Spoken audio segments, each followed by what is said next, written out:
gracias al profesor Rojo por asistir hoy como conferenciante a esta jornada de los fines de Ateneo. Sin más preámbulo, Marisa Melón le da la presentación de conferencia. Sí, moitas gracias. Benvidos a todos.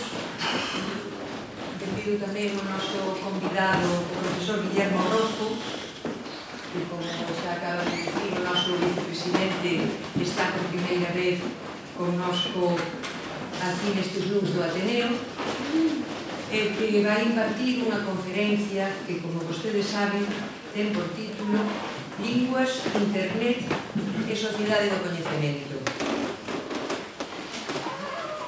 Antes de que o noso convidado inicie a súa exposición, vamos presentar brevemente algúns datos da súa actividade profesional e científica.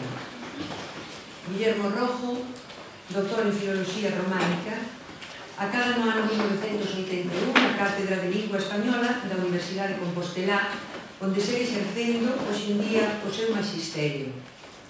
E faino cunha gañada sona de magnífico docente, de persoa dotada para organizar e dirixir sólidos equipos de investigación e de ser un grande entusiasta dos avances en equipamentos informáticos. É especialista en áreas como a teoría sintáctica do español, a sociolingüística e a socioloxía da linguaxe ou a lingüística informática. Pero a súa dedicación, eu diría que o seu compromiso coa universidade, leva-o, ademais, a aceptar, entre outros cargos, o de director do ICE, o de vicerreitor do profesorado, ou no seu momento a dirección do Servizo de Publicacións, onde no ano 1988 tiven a fortuna de ser unha das súas colaboradoras no empeño de transformar aquel cativo servizo nunha editorial universitaria que estivera ao nivel da universidade que representaba. Eu comprobei ali, por si xa non o sabía, que Guillermo Rojo non era persoa de relumbrón, nin de mentalidade cortopracista, sempre ideada e proxectada para un horizonte a medio e inclusive longo prazo, e implicaba a todos os que o rodeábamos naquel proxecto de ilusión. Guillermo Rojo entra máis tarde en contacto directo coa Real Academia Española, recibe no ano 1995 a encomenda desta de dirixir o banco de datos sintácticos do español actual, dirección que segue exercendo ata hoxe. É membro numerario electo da Real Academia Española dende o ano 2000.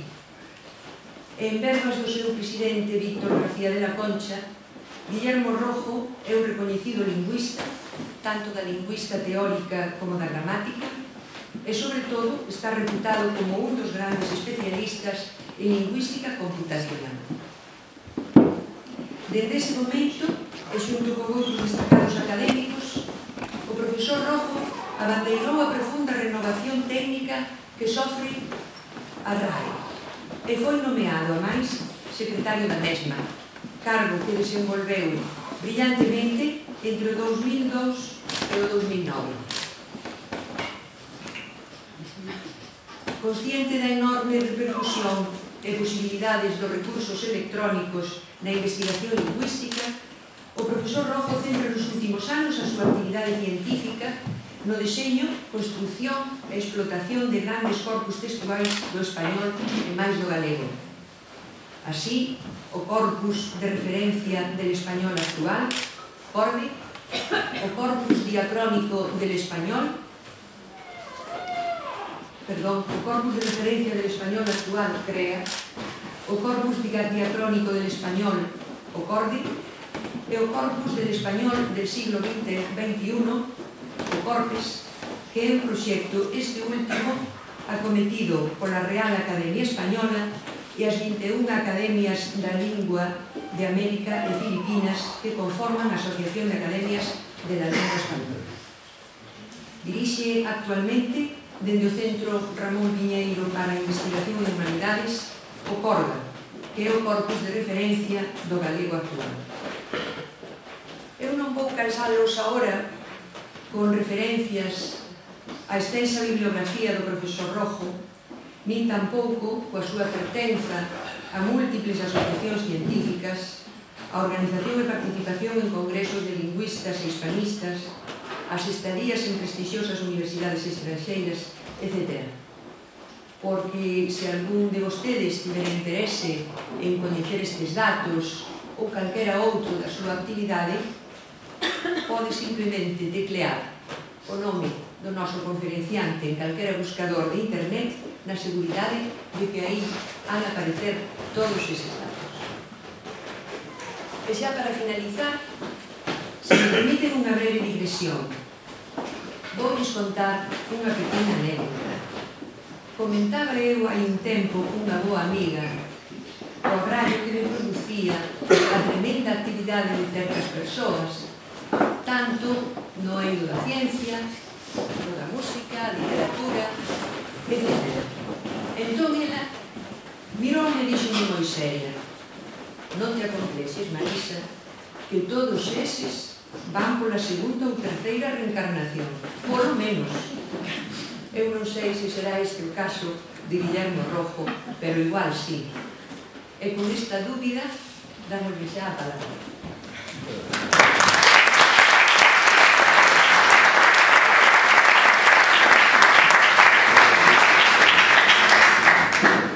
Muchas gracias, Marisa, por esta cariñosa presentación.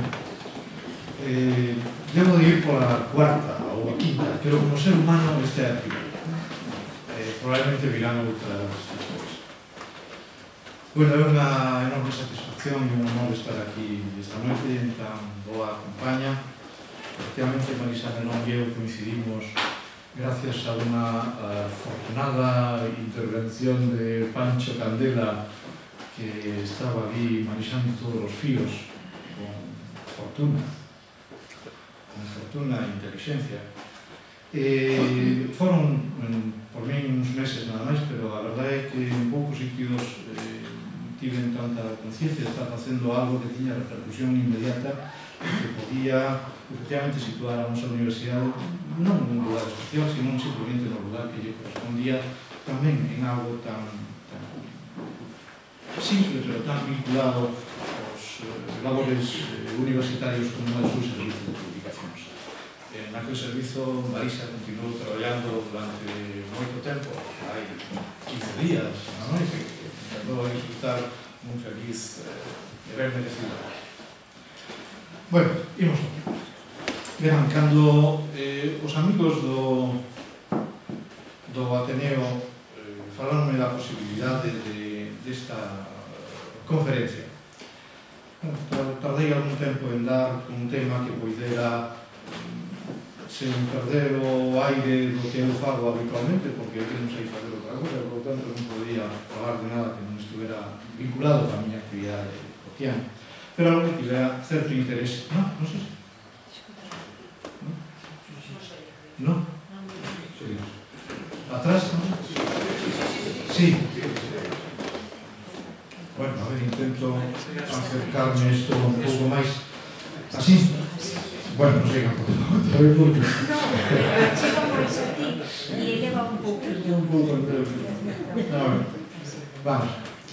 Decía que tratando de encontrar un tema que puidera ter interese global, interese xenérico, pensei en algo que levaba algún tempo facendo, que é máis ou menos o que están vendo agora mesmo na pantalla, verdad? Linguas, internet e sociedade do coñecemento. Porque bueno, internet é unha auténtica revolución, como van escoitar dentro dun momento.